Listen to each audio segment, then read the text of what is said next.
Irmãos amados, vamos abrir a palavra de Deus no segundo livro das Crônicas, capítulo 20. E nós faremos a leitura do verso 1 ao verso 30. É um texto longo, é uma narrativa, é um episódio que aconteceu na história de Judá, especialmente na vida, no reinado de Josafá. E um texto que tem para nós algumas lições muito preciosas nesta noite. Segundo Crônicas, capítulo 20. Lido o texto, não feche sua Bíblia. É muito importante termos o hábito de ouvir a mensagem com a Bíblia aberta e conferir na Bíblia se o que está sendo dito é exatamente o que está na Escritura. Está escrito o seguinte: depois disso, os filhos de Moabe e os filhos de Amon, com alguns dos meunitas, vieram à peleja contra Josafá. Então vieram alguns que avisaram a Josafá, dizendo: grande multidão vem contra ti da além do mar e da Síria. Eis que já estão em Hazazon Tamar, que é em Gedi. Então Josafá teve medo e se pôs a buscar ao Senhor, e apregou o jejum em todo o Judá. Judá se congregou para pedir socorro ao Senhor.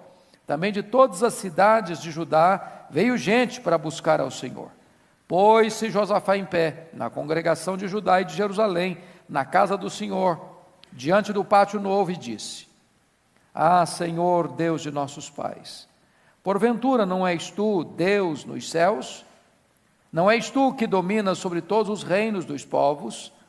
Na tua mão está a força e o poder, e não há quem te possa resistir.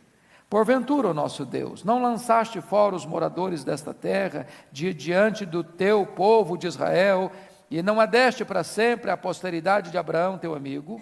Habitaram nela, e nela edificaram um santuário ao teu nome, dizendo: se algum mal nos sobrevier, espada por castigo, peste ou fome, nós nos apresentaremos diante desta casa e diante de ti, pois o teu nome está nesta casa, e clamaremos a ti na nossa angústia, e tu nos ouvirás e livrarás.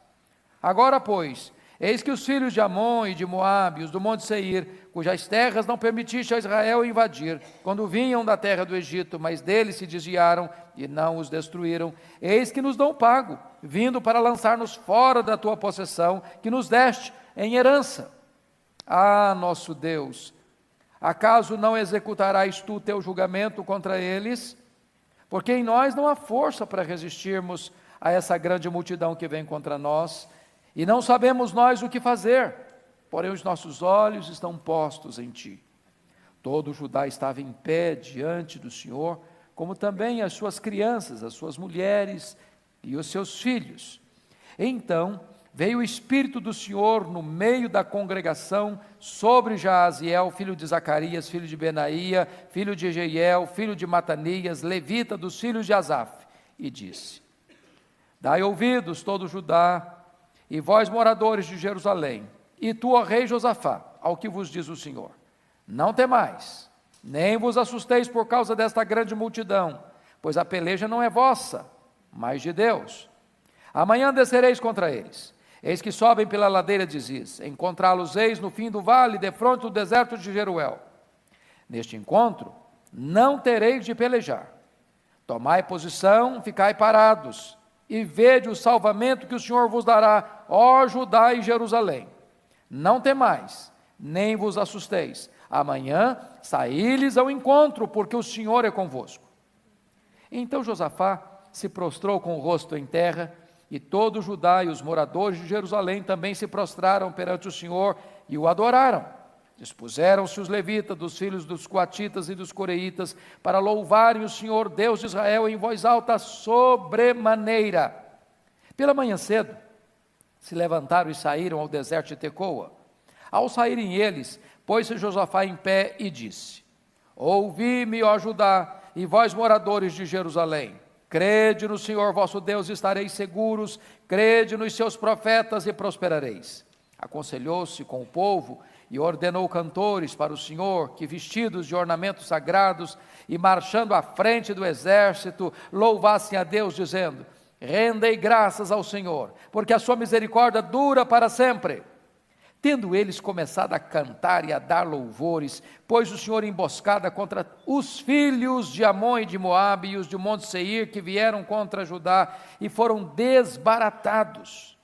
Porque os filhos de Amon e de Moabe se levantaram contra os moradores do Monte Seir, para os destruir e exterminar. E tendo eles dado cabo dos moradores de Seir, ajudaram uns aos outros a destruir-se. Tendo Judá chegado ao alto que olha para o deserto, procurou ver a multidão. E eis que eram corpos mortos que jaziam em terra, sem nenhum sobrevivente. Vieram Josafá e o seu povo para saquear os despojos e achar entre os cadáveres riquezas em abundância e objetos preciosos. Tomaram para si mais do que podiam levar, e 3 dias saquearam o despojo, porque era muito. Ao 4º dia, se ajuntaram no vale de Bênção, onde louvaram o Senhor. Por isso chamaram a aquele lugar Vale de Bênção, até o dia de hoje. Então voltaram todos os homens de Judá e de Jerusalém, e Josafá à frente deles. E tornaram para Jerusalém com alegria, porque o Senhor os alegrara com a vitória sobre os seus inimigos. Vieram para Jerusalém com alaúdes, harpas e trombetas para a casa do Senhor. Veio da parte de Deus o terror sobre todos os reinos daquelas terras, quando ouviram que o Senhor havia pelejado contra os inimigos de Israel. Assim, o reino de Josafá teve paz, porque Deus lhe dera repouso por todos os lados. Amém. Amém.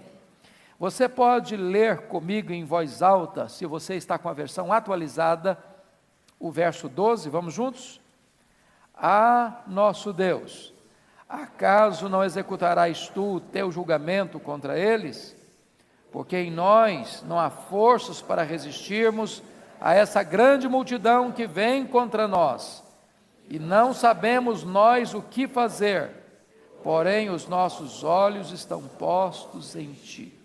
Baseados no verso 12, o nosso tema é este: o que fazer quando não se sabe o que fazer? O que fazer quando não se sabe o que fazer? Esta não é uma frase de efeito, esta é uma realidade da vida. Há muitos momentos que você e eu não sabemos o que fazer. Há muitos momentos em que nós somos emparedados, encurralados por circunstâncias tão difíceis, tão adversas, que nós perdemos o controle, que nós não temos estratégia, que nós não temos conhecimento, que nós não temos experiência, que nós não temos poder, que nós não temos capacidade de dominar a situação e de reverter aquilo que vem contra nós. O que fazer nessas horas? Você que veio aqui hoje talvez esteja assim, entrincheirado por alguma circunstância, dentro da sua casa, lá no seu trabalho, talvez no recesso do seu coração, talvez no recôndito do seu lar, e você já lutou, e você já se empenhou, e você já se esforçou, e parece que o problema se agrava ainda mais. Você percebe que existe uma espécie de confederação de inimigos conspirando contra você, e você não sabe mais o que fazer, e você não tem forças para enfrentar. O que fazer quando não se sabe o que fazer? Esse texto vai tratar desse tema e vai nos dar uma pista, dando a resposta ao que fazer quando não se sabe o que fazer. Vamos ver. Primeira coisa, quando você não sabe o que fazer, você tem que buscar a Deus em oração. Porque de Deus vem o socorro. Então note comigo aí o que está acontecendo. Nos versos 1 e 2, ele descreve o problema. Ele cita o nome de Moabe e de Amon. E ele cita também os do Monte Seir. E ele no verso 2 vai dizer que é uma grande multidão. E no verso 2 ele vai dizer que essa grande multidão está vindo contra ele. E ele diz que essa grande multidão já está acampada às margens do Mar Morto, prestes a subir a grande montanha para atacar Jerusalém. E o que é que ele faz diante dessa circunstância? Primeiro, ele ora. Olha comigo o versículo de número 3. Então Josafá teve medo e se pôs a buscar ao Senhor. Irmãos amados, convenhamos, quando chega uma luta maior do que a nossa força, a nossa atitude, via de regra, é o quê? Orar. Você nunca ora tanto como quando você está passando por uma luta. Não é verdade? Quem de nós já experimentou um grande reavivamento na vida espiritual que está tudo muito bem? Que igreja já conclamou o seu povo todo para orar, porque as coisas estão caminhando maravilhosamente bem. As reuniões de oração brotam do ventre da crise. É quando a coisa pega, é quando a coisa aperta, é quando você se vê encurralado, é quando você se vê frágil, impotente, incapaz, é quando você é ameaçado, é que você cai de joelhos. Agora notem, quando então devemos orar? Primeiramente, irmãos, nós devemos orar quando o inimigo nos ataca. Está escrito aí no versículos 2 a 4. Agora eu pergunto para vocês, tem inimigo atacando a gente? Tem perigo ameaçando a gente? Olha para o Brasil hoje. Você acha que as famílias estão ameaçadas por ideologias perigosas?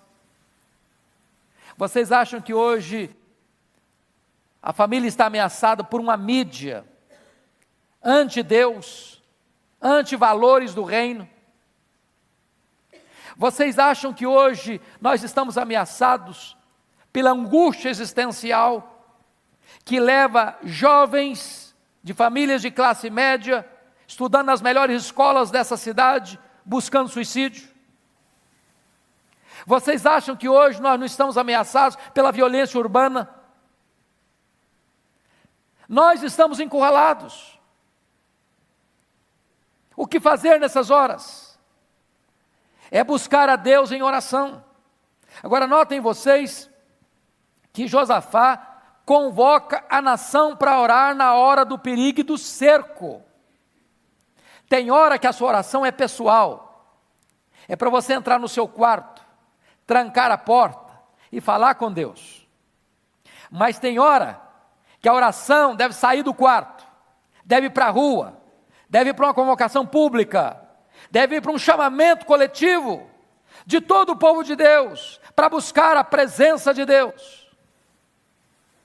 Porque quando o inimigo nos ataca, o inimigo precisa saber de uma coisa: o povo de Deus se une na crise, o povo de Deus se une na dor, o povo de Deus se volta para o todo-poderoso Deus, para invocar o seu nome e buscar a sua face. Meus amados irmãos, quando eu leio a Bíblia, sobretudo lá no livro de Apocalipse, capítulo 9, a sensação que eu tenho é de que o poço do abismo foi aberto, está escrito lá, e sai desse poço do abismo nuvens de gafanhotos, que na verdade são demônios, que saem para atormentar os homens. Que gente? Aqueles que não têm o selo de Deus. Nós vivemos nessa sociedade atormentada, irmãos. Gente que tem dinheiro, gente que não tem dinheiro, gente que tem doutorado, gente que é analfabeta, gente que mora em mansão, gente que mora na favela. Não importa a cor da pele, não importa a classe social, não importa o grau de instrução, as pessoas vivem atormentadas, sem paz. Esta hora é hora de buscar a Deus em oração. Vocês já devem ter lido que quando explode a Segunda Guerra Mundial e a Alemanha e seus aliados estão dominando o mundo, houve uma ameaça para invadir a Inglaterra. Vocês bem se lembram disso. E vocês se lembram de como as igrejas da Inglaterra foram conclamadas para orar e para jejuar.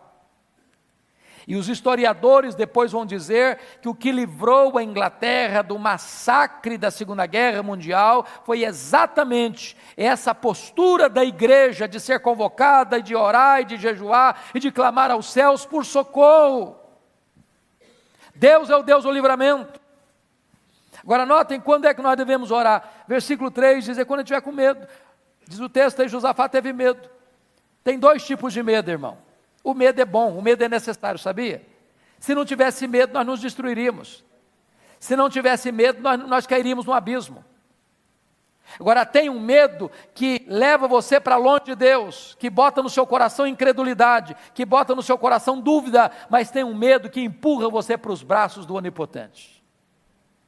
Quando você diz, meu Deus, eu não sei o que fazer, eu não tenho força, eu não tenho estratégia, eu não tenho poder, eu não tenho capacidade, e nessa hora você reconhece a sua fragilidade, é nessa hora que você se lança nos braços do Eterno, para buscá-lo em oração. Quando nós devemos orar? Nós devemos orar é quando nós não sabemos o que fazer. Eu gosto muito desse verso 12, por essa expressão dele, porque em nós não há força para resistirmos a essa grande multidão que vem contra nós. Primeiro, você só ora quando você tem esse sentimento de fraqueza. Porque o que é oração? Oração é unir a fraqueza humana com a onipotência divina. Oração é você conectar o altar da terra com o trono do céu.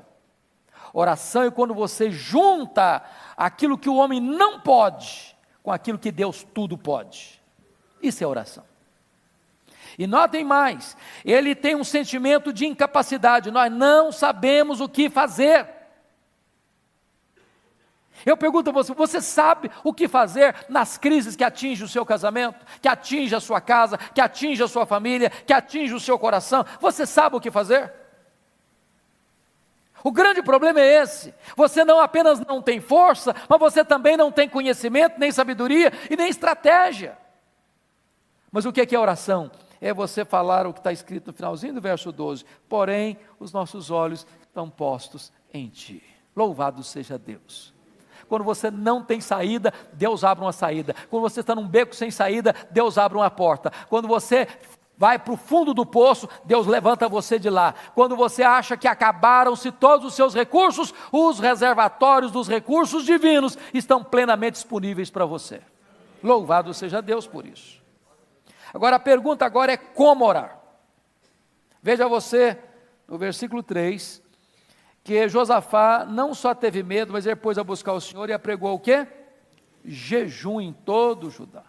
Nós deveríamos orar, irmãos, nessa dependência, jejuando. Quando você jejua, a primeira coisa que acontece é você estar se quebrantando, você está se humilhando, você está buscando quebrantamento.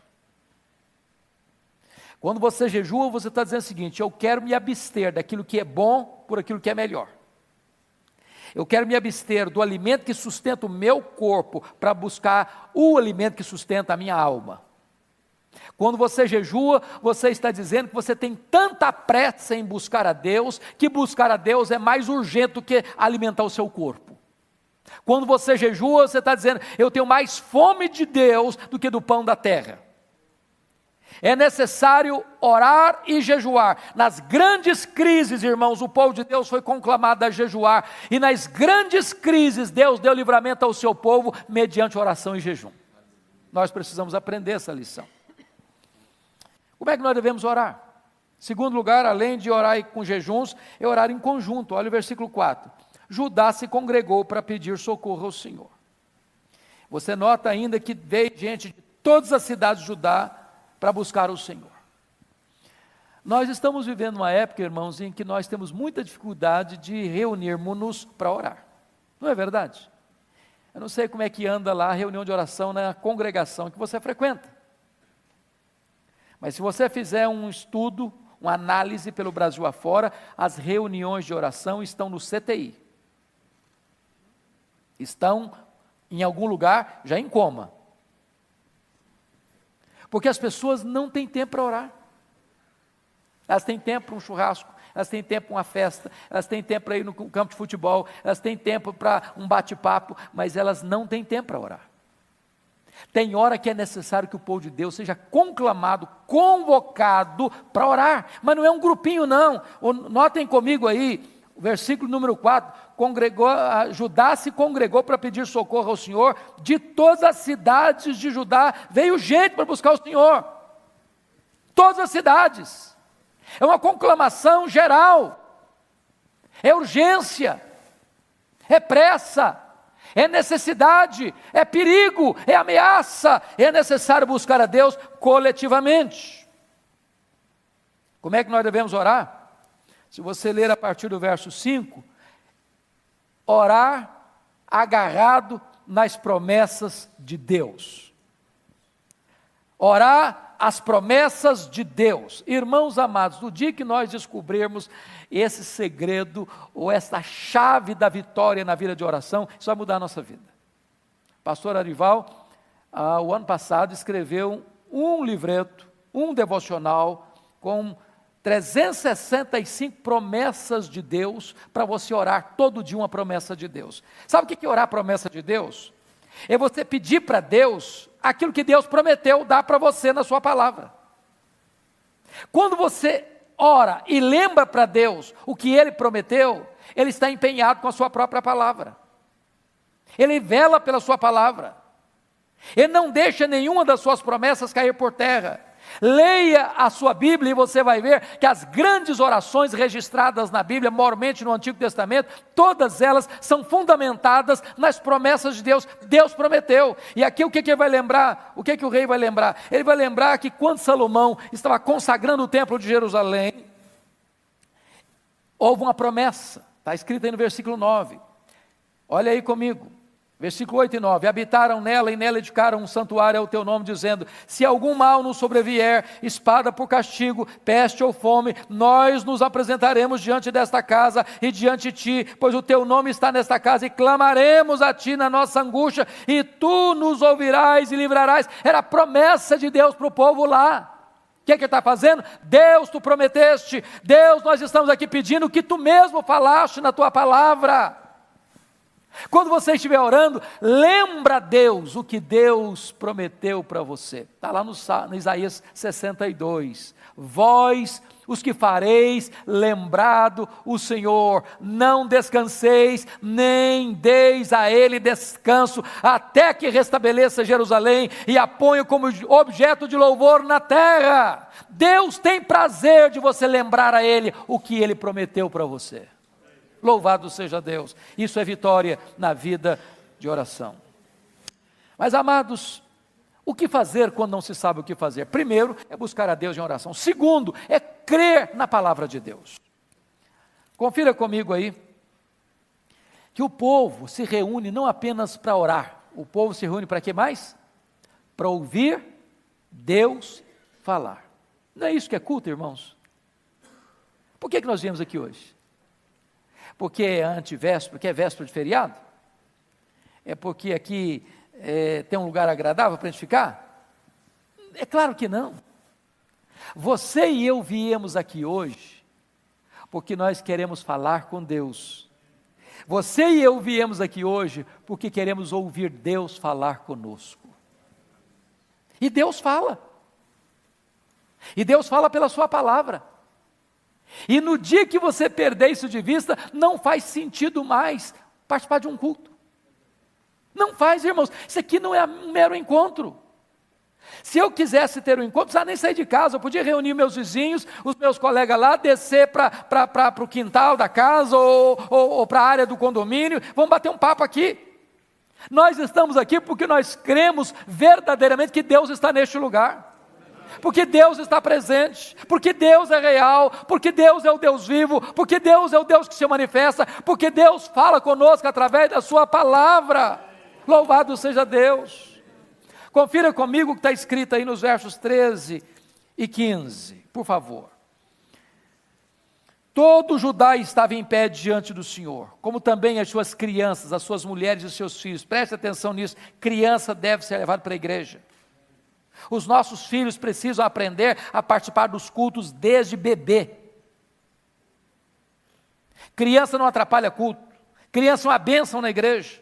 E eles estão lá também junto com seus pais, porque todos precisam ouvir. Agora olha o versículo 14. Então veio o Espírito do Senhor no meio da congregação, sobre Jaziel, filho de Zacarias, filho de Benaía, filho de Jeiel, filho de Matanias, levita, dos filhos de Asaf, e disse: dai ouvidos todo Judá e vós moradores de Jerusalém, e tu, ó rei Josafá, o que vos diz o Senhor. Agora é Deus falando.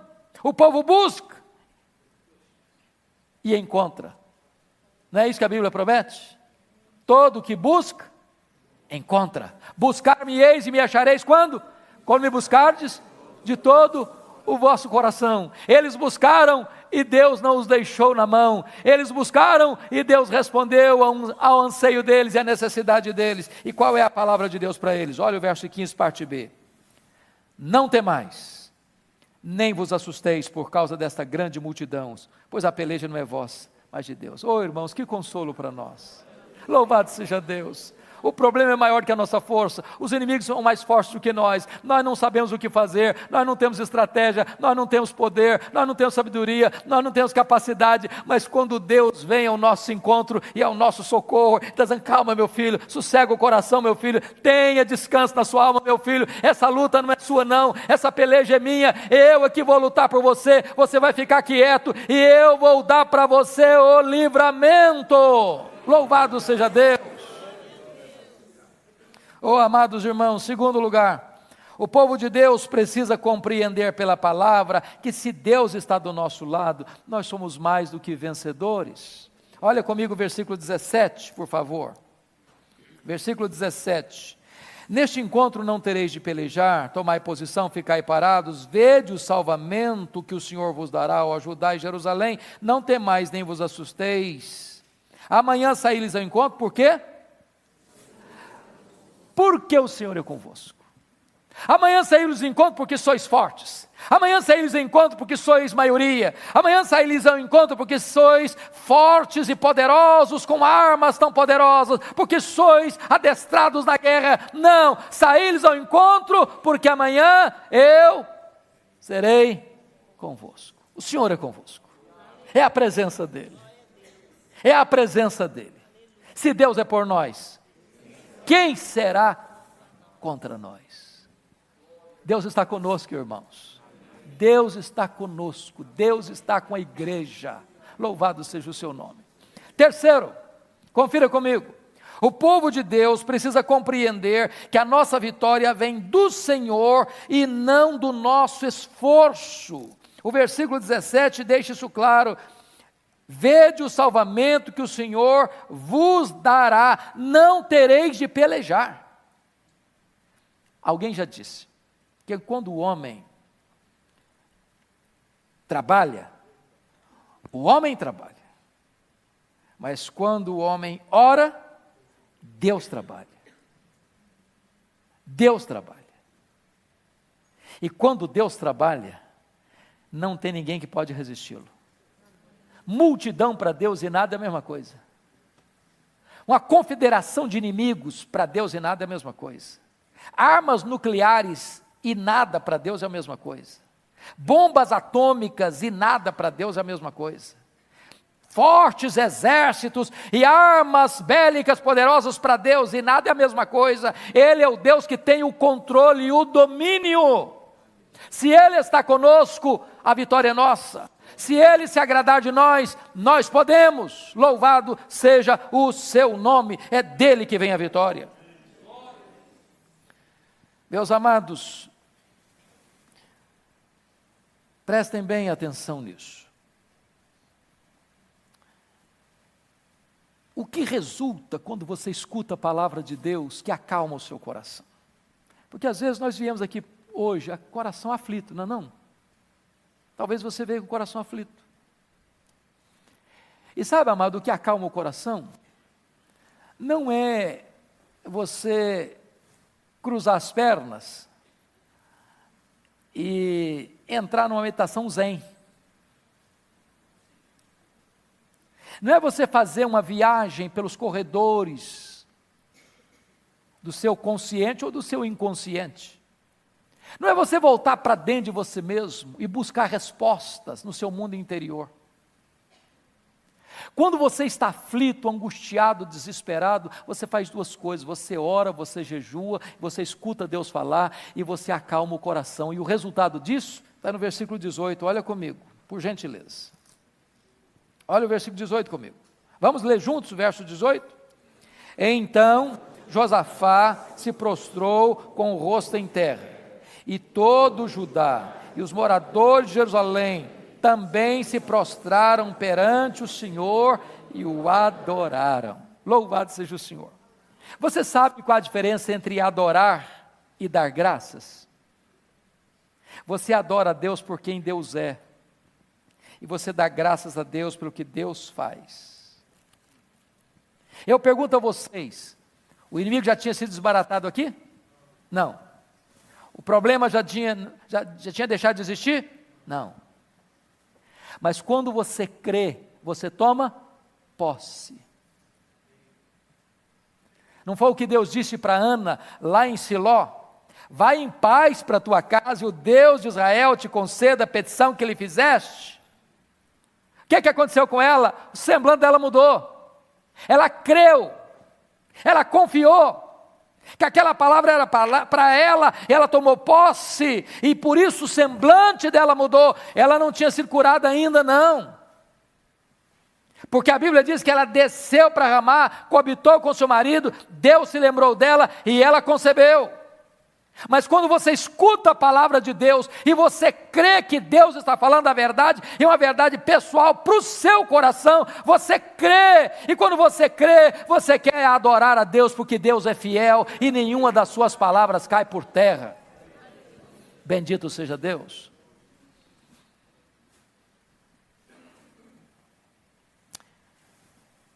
Olha comigo o versículo 20, por favor.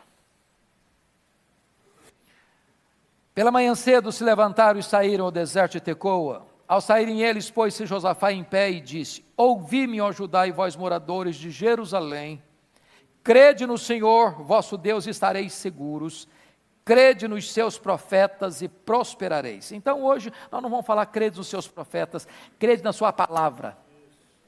Sua palavra. Meu amado irmão, eu não sei qual o problema que você está passando, qual a luta que você está vivendo, eu não sei quantos inimigos estão se levantando contra você, mas o que Deus está dizendo para o seu coração, para a sua alma, para a sua mente, para as suas emoções, para a sua razão, para a sua vida, para a sua casa, para a sua família, para os seus filhos, é esta palavra aqui do verso 20, crede no Senhor nosso Deus e estareis seguros, crede na sua palavra e prosperareis. Não vamos duvidar, vamos crer, vamos acreditar que essa palavra é a palavra do Deus vivo, e para Ele não tem derrota, não tem fracasso. Deus conhece o amanhã no seu eterno agora, Ele vê lá o final da linha, Ele vê lá o final da história, e é por isso que Ele pôde nos ensinar a dizer o seguinte: sabemos que todas as coisas cooperam para o bem daqueles que amam a Deus, daqueles que são chamados segundo o seu propósito. O que fazer quando não se sabe o que fazer? Primeiro, buscar a Deus em oração. Segundo, crer na palavra de Deus. Terceiro, louve a Deus. Louve a Deus. Não apenas depois que o problema foi resolvido. Louve a Deus para ver o problema resolvido. Então vamos ver. Primeiro, o louvor é arma de guerra. Olha os versos 18 a 21 comigo. Vamos ler a partir do versículo 19 ao 21. Dispuseram-se os levitas, dos filhos dos coatitas e dos coreitas, para louvarem o Senhor Deus de Israel em voz alta sobremaneira. Pela manhã cedo se levantaram e saíram para o deserto de Tecoa. Ao saírem eles, pôs Josafá em pé e disse: ouvi-me, ó Judá, e vós moradores de Jerusalém, crede no Senhor vosso Deus, estareis seguros, crede nos seus profetas e prosperareis. Verso 21, aconselhou-se com o povo e ordenou cantores para o Senhor, que vestidos de ornamentos sagrados e marchando à frente do exército, louvassem a Deus, dizendo: rendei graças ao Senhor, porque a sua misericórdia dura para sempre. Parece que faz sentido nenhum isso, não é verdade? Já pensou um negócio desse? Está lá o exército, com seus escudos, com as suas espadas, com as suas armas, com o seu aparato. E agora, em vez do coral ir atrás, incentivando, encorajando a pegar as armas e a lutar, o coral vai na frente. Não tem exército, tem coral. Não tem guerreiro, tem cantor. Não tem espada, tem instrumentos musicais. E a ordem é: vamos louvar a Deus com voz alta sobremaneira. E a palavra que você vai cantar é uma palavra de confiança em Deus. Confiança em Deus. Rendei graças ao Senhor, porque a sua misericórdia dura para sempre. Você adora a Deus por quem Deus é, e você dá graças pelo que Deus faz, e porque Deus prometeu fazer, ainda que não tenha feito, você sabe que Ele vai fazer. Porque promessa de Deus e realidade é a mesma coisa. Louvado seja o Senhor. Então você já dá graças agora, ainda que a vitória não chegou, ela vai chegar, e vai chegar porque Deus prometeu, e Ele é fiel para cumprir. Segundo, amados, segundo lugar, o louvor nos põe acima das circunstâncias adversas. O louvor nos põe acima das circunstâncias adversas. É o que está escrito aí no verso de número 22. Tendo eles começado a cantar e a dar louvores, pôs o Senhor emboscada contra os filhos de Amon e de Moabe e os do monte Seir, que vieram contra Judá e foram desbaratados. Eu acho isso tão maravilhoso, irmãos. É que quando você, em vez de murmurar, começa a louvar, em vez de você reclamar, você começa a louvar, Deus muda as circunstâncias e muda o seu coração. Deus tira o nevoeiro. Um dos dias mais difíceis da minha vida foi o dia 1º de dezembro de 1982, quando eu recebi um telefonema em Bragança Paulista, onde era pastor, que meu pai, lá no interior do Espírito Santo, tinha acabado de falecer. E eu saí de Bragança para pegar um voo aqui em Congonhas, naqueles dias da garoa, do dia cinzento, fazendo coro com o sentimento do meu coração. E eu me lembro que Deus ministrou o meu coração com uma coisa muito singela, muito simples, muito natural. O nevoeiro denso, daqui a pouquinho o avião decolou. 1 minuto depois que ele decolou, ele aplanou-se lá em cima, bem alto, acima das nuvens, e lá em cima o sol estava brilhando. E Deus ministrou o meu coração a palavra: quando você me louva, quando você me adora, eu tiro você de debaixo do nevoeiro e coloco você lá em cima, acima das nuvens, onde o sol está brilhando. Tem hora que o nevoeiro está no coração. Tem hora que nuvens densas cobrem a nossa cabeça. E se nós murmurarmos, e se nós reclamarmos, e se nós ficarmos amargos e até revoltados, nós ficamos debaixo desse nevoeiro escuro.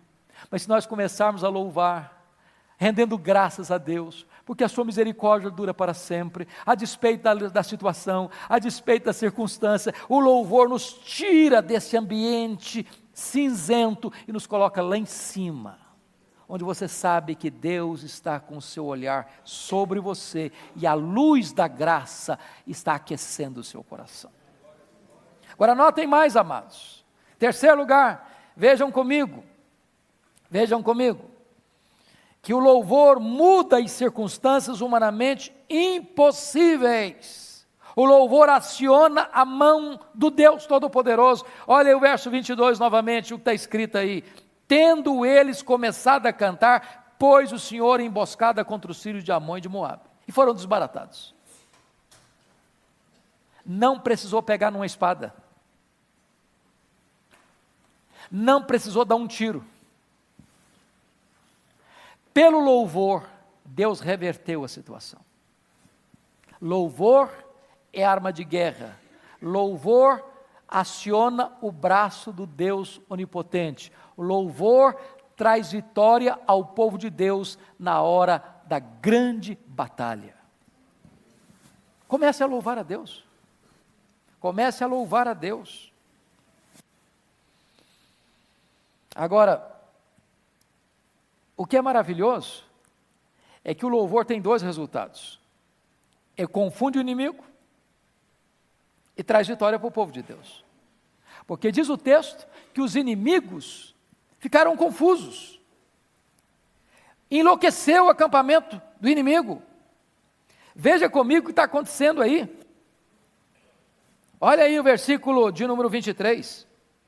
Porque os filhos de Amon e de Moabe se levantaram contra os moradores do Monte Seir para os destruir e exterminar. E tendo eles dado cabo dos moradores de Seir, ajudaram uns aos outros a destruir. Já pensou um negócio desse?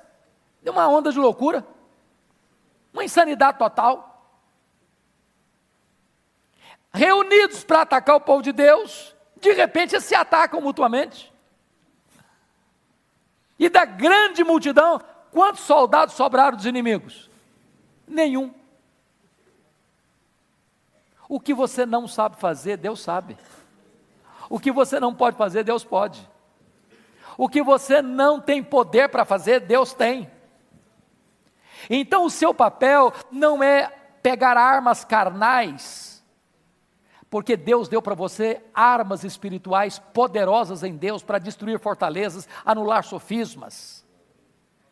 Amados irmãos, a nossa luta não é contra carne e sangue, mas contra principados e potestades, e nessa luta espiritual, não adianta ficar com bravatas, não adianta você usar armas carnais, não adianta você falar e gritar e xingar e usar armas carnais, você precisa colocar-se de joelhos, você precisa jejuar, você precisa ouvir a voz de Deus, você precisa crer no Deus Todo-Poderoso, você precisa pôr sua confiança nas promessas de Deus, você precisa começar a louvar a Deus, e então você verá o braço estendido de Deus agindo em sua defesa e concedendo a você plena vitória.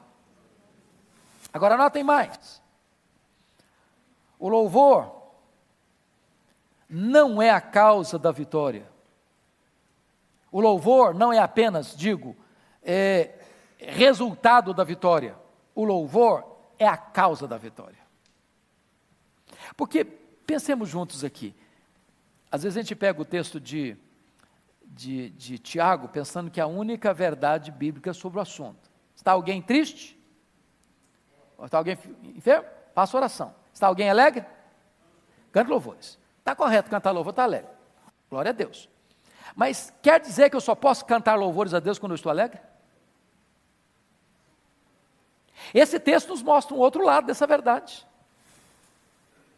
Você não canta louvores porque você venceu o inimigo, você canta louvores para vencer o inimigo.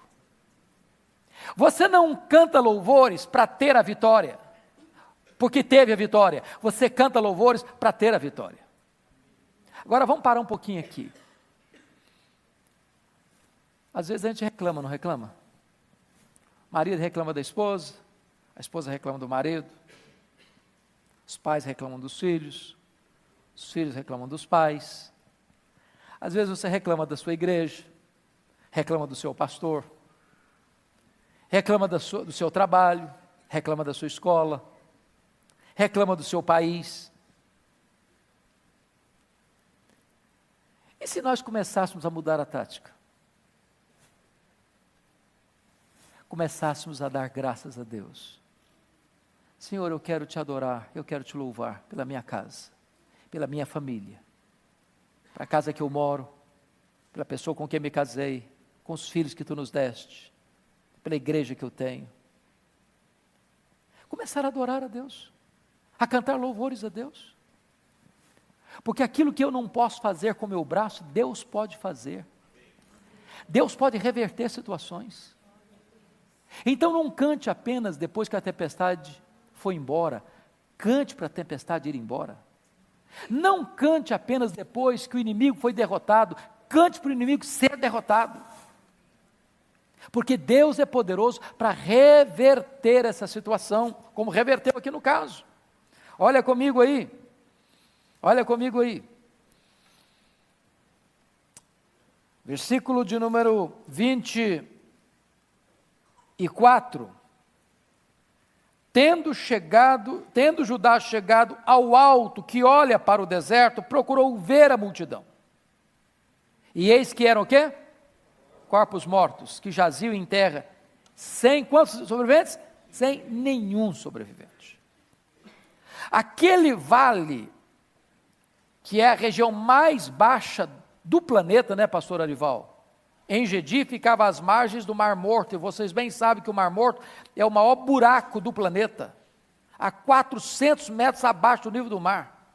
É o lugar mais baixo. Quando eles sobem a montanha e olham para o vale, esperando ver a multidão, só tem defunto, só tem cadáver. E aquele vale, que era a grande ameaça, foi batizado com outro nome, Vale da Bênção. Oh, louvado seja Deus! Aquilo que hoje está metendo medo no seu coração, aquilo que hoje está assustando você, aquilo que hoje está angustiando a sua alma, amanhã pode ser o vale da sua bênção, da sua celebração, da sua vitória, porque Deus é poderoso para reverter essa situação na sua vida. Louvado seja Deus! Eles estavam com medo, e diz a Bíblia que durante 3 dias, eles não conseguiram recolher todos os despojos de coisas ricas, preciosas. Deus é o Deus que faz milagres ainda hoje. Deus é o Deus do livramento ainda hoje. E hoje, quem sabe, você pode voltar para casa, vendo o seu vale de dor, sendo mudado de endereço, sendo batizado outra vez com outro nome, de vale da bênção na sua história e na sua vida. A sua casa, que tem sido um vale de lágrimas, poderá ser o vale da bênção. Seu casamento tem sido um vale de gemidos, pode ser um vale de alegrias, de celebração. Seus filhos, que talvez tenham sido motivo de choro para você, o vale da dor e das lágrimas, pode ser o motivo da maior alegria para você amanhã.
Da bênção. Deus é o Deus que ainda hoje transforma vales em mananciais, desertos em pomares, dores em consolo, lágrimas em sorriso, derrotas e fracassos em esplêndidas vitórias.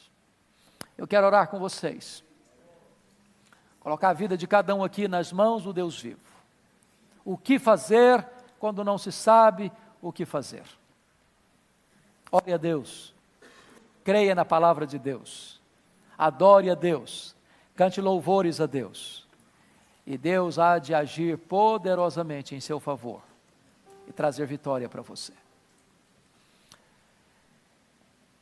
Se você hoje quer colocar a sua vida, a sua casa, a sua família nas mãos de Deus, eu gostaria que, num gesto simbólico, se você tiver liberdade, que você se levante e venha aqui à frente. Nós vamos cantar juntos aqui, adorar juntos aqui, talvez orar juntos aqui, talvez buscar ouvir o que Deus falou conosco, dizer: Deus, eu creio na Tua palavra, eu creio que Tua palavra é verdade, a Tua palavra foi para mim hoje, não foi uma palavra geral, foi para o meu coração, e você quer sair daqui hoje, crendo que o vale da dor vai se transformar em vale de bênção na sua vida. Então levante-se e venha, nós vamos orar ao Senhor. Ele está aqui, e Ele é poderoso para ouvir o nosso clamor, Ele é poderoso para reverter as circunstâncias mais amargas da nossa vida. Ele é poderoso para nos dar vitória nesta noite. Bendito seja o seu nome. Bendito seja o seu nome. Pastor Arival vai orar por nós. Venha, para levantar e vir, em nome de Jesus. Se você tem uma causa e quer ver o sinal do favor de Deus em seu favor, venha aqui à frente, nós vamos orar juntos. Pastor Arival, ore por nós.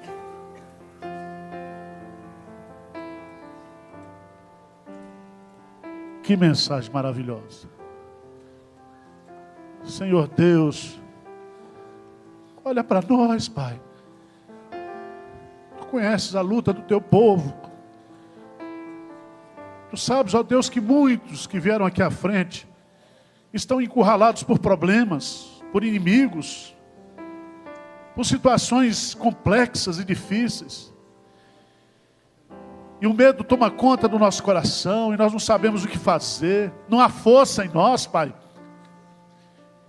E nós clamamos pelo Teu nome aqui nessa noite. Os nossos olhos estão postos em Ti, Senhor. E nós tomamos posse da Tua palavra nesta noite. Essa palavra que foi pregada aqui. Que essa batalha não é nossa, mas é Tua, Senhor. E nós queremos começar a louvar aqui nessa noite. Nós queremos glorificar o Teu nome aqui nessa noite, na certeza de que a vitória já está concretizada segundo a Tua vontade, Senhor. Deus querido, tira o medo do coração do Teu povo, tira a tristeza, tira a angústia, sara-nos nessa noite, Senhor, para que nós possamos contemplar através do louvor a manifestação do Teu poder e do Teu milagre, Senhor. Tira do coração do Teu povo todo espírito de derrota, de fraqueza. Nós clamamos a Ti porque o Senhor é o Deus da aliança, o Deus da promessa.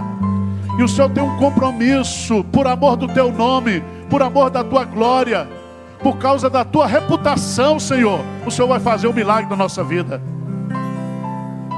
Cura o Teu povo nesta noite, sara o Teu povo. Destrói, desbarata, ó Deus, tudo aquilo que está sendo armado. Liberta, ó Deus, de todo pecado. Liberta de Satanás, de pressão maligna, de tudo aquilo que aflige o coração do Teu povo nessa noite, Senhor. E que o louvor seja aquilo que esteja nos nossos lábios, no nosso coração aqui nessa noite. Eu quero recitar aqui, Senhor, o Salmo 40. Esperei confiantemente pelo Senhor. Ele ouviu a minha voz. Ele me tirou de um poço de lama de perdição e colocou os meus pés sobre uma rocha e firmou os meus passos e colocou nos meus lábios um hino de louvor ao Senhor. Louvado seja o Teu nome, Senhor. Tira o Teu povo do buraco nessa noite. Coloca alegria, coloca louvor, contentamento, gratidão no coração do Teu povo, no meu coração, Senhor, em nome de Jesus. Amém.